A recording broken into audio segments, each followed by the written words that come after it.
If you own an independent pharmacy right now, this number should stop you cold. According to the NCPA, nearly 1 in 3 independent pharmacy owners are actively considering shutting down in the next 12 months. Not selling, not retiring, closing. And a lot of these aren't struggling pharmacies. Some of them have been in their communities for 20, 30, even 40 years. Loyal patients, good reputations. These are pharmacists who genuinely care, and they're still thinking about closing. So the real question is why? And more importantly, what do the ones who aren't closing know that everyone else doesn't? Here at VOXO, we work directly with independent pharmacy owners across the country. We see the operations side up close, the call volume, the staff strain, the patient drop-off, and we've seen what happens when owners fix it. One of our pharmacies cut non-urgent calls by 56%, and another one of our pharmacies increased their captured refills by 76%. So when I tell you there's a pattern behind why pharmacies close and a pattern behind the ones that don't, this is coming from what we see on the ground every day. In this video, I'm going to walk you through the actual reasons independent pharmacies are closing right now. Not the surface level stuff you've already heard, the real operational and behavioral patterns that quietly push a pharmacy toward the edge and the simple, practical things that you can do to fix them. And what will surprise you most about this is that the pharmacies most at risk right now aren't always the ones with the worst margins. They're often the ones who are the hardest to reach. We'll get into exactly what that means in a minute, because it changes how you think about the whole problem.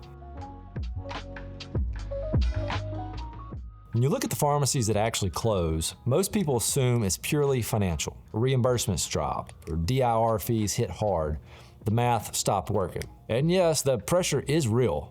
DIR fee restructuring through CMS has created genuine cash flow chaos for a lot of independents, and margins are tighter than they've ever been. But here's what's interesting. When researchers at the University of Iowa studied pharmacy closures across the country, they found that financial pressure alone didn't predict which pharmacies were most at risk. Access, operations, and patient retention all played a significant role in which pharmacies were most vulnerable. In other words, financial pressure is the match, but something else is the gasoline. Just think about what happens inside a pharmacy that's stretched too thin. Calls go unanswered, patients wait longer, refills get missed, the experience gets worse.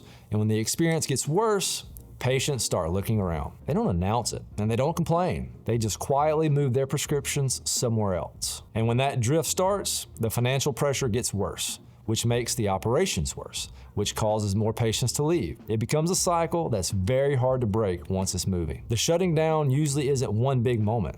It's a slow leak. And most owners don't catch it because they're too deep in the day-to-day to see the pattern building underneath. But here's the good news. A slow leak can absolutely be fixed. The pharmacies surviving right now caught it, and they made a few specific changes, which I'll cover throughout this video. But before I get to the fixes, you need to understand why patients are actually drifting. Because most owners assume it's about price. The real reason is something you have a lot more control over. Patients aren't leaving because of price. They're leaving because of friction. Let me explain.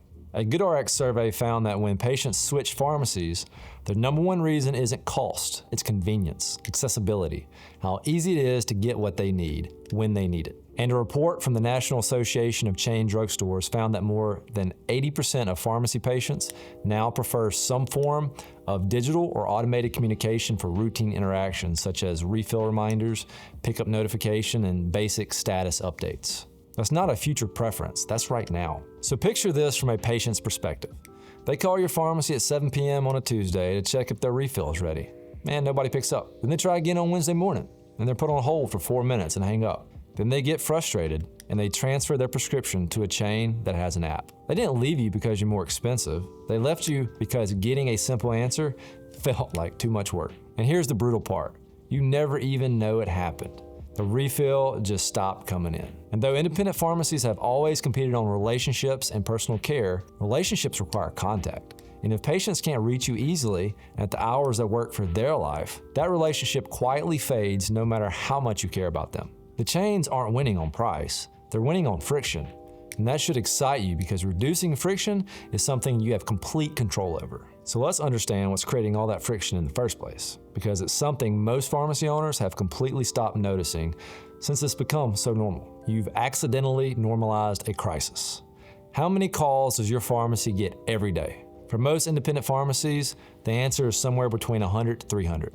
And for busier locations, it's more. Study after study shows that roughly 75% of those calls fall into the same 5 buckets. You got refill requests, prescription status, hours, directions, and insurance questions. The same questions every day for years. And here's where this gets serious.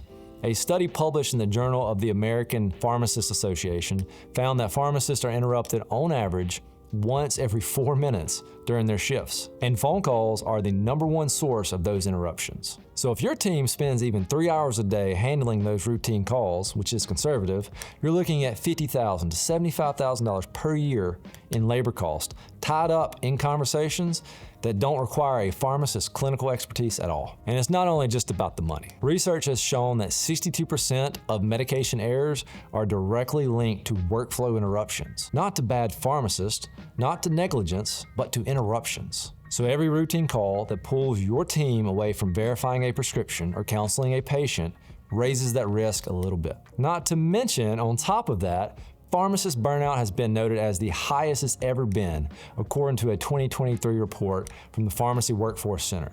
Workload and administrative burden were cited as the top contributing factors ahead of pay. So again, the pharmacies closing aren't always the ones with the worst margin. They're closing because the daily weight of running the operation without the right systems in place eventually becomes unsustainable. And that's actually the most hopeful thing for you about this whole video, because systems are something you can change. You don't need to hire more people to solve this. You need to protect the people you already have from the work that shouldn't be reaching them in the first place. Whether that's smarter call routing, automated refill handling, an AI-powered phone agent, or some combination, the path forward is removing routine work from your clinical team's plate. Now that's for fixing the inbound problem, which is half the equation. Now let's bring it home with the outbound side that most pharmacies don't even know to look for. Here's a number I want you to sit with. A study published in mHealth by JMIR found that without any proactive outreach, only about 18% of patients followed through on refills when they were due. When automated reminders were introduced, that number jumped up to 30%. That's a 70% improvement just from following up and reminding them. Now think about what the flip side of that means. If you have 500 patients on chronic medications and you're not doing proactive outreach, you're potentially losing more than half of your available refill volume every month. Not because patients switched pharmacies, not because they couldn't afford it, simply because nobody reminded them and life just got in the way. These are patients who need their medication. They intend to refill. They just forgot to call. And because your team was busy handling 200 inbound calls that day, nobody reached out. That revenue was always yours. It just never came in. This is what makes refill outreach so powerful. It's not a sales tactic, it's a care tactic. You're not pushing a product on somebody, you're helping a patient stay on a therapy their doctor already prescribed. That's the job. The pharmacies fulfilling those outbound touch points, whether through automated calls, text, or AI-driven outreach, aren't just recovering lost revenue. They're building the kind of consistent, proactive relationship that makes patients feel genuinely looked after. And patients who feel looked after don't transfer their prescriptions. So we've covered what's causing patient drift, what's draining your staff, and where the revenue is leaking.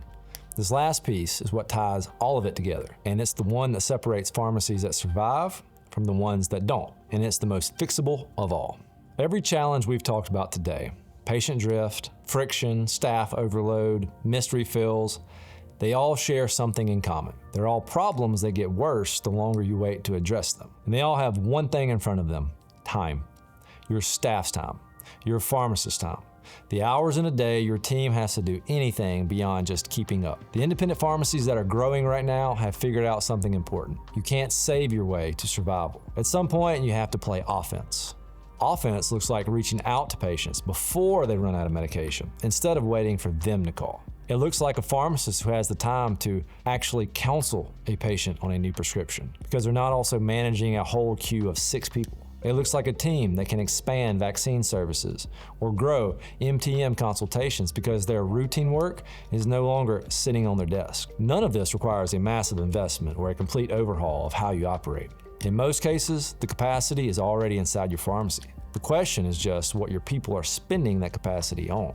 The pharmacies that will survive and thrive in 2027 and beyond won't necessarily be the biggest or the cheapest. They'll be the ones that made a decision, probably in the next 12 to 18 months, to stop letting the phone and routine admin work run their day. And that decision starts with being honest about where their time is actually going right now. So here's the real picture of why independent pharmacies close. It's not one thing, it's a pattern.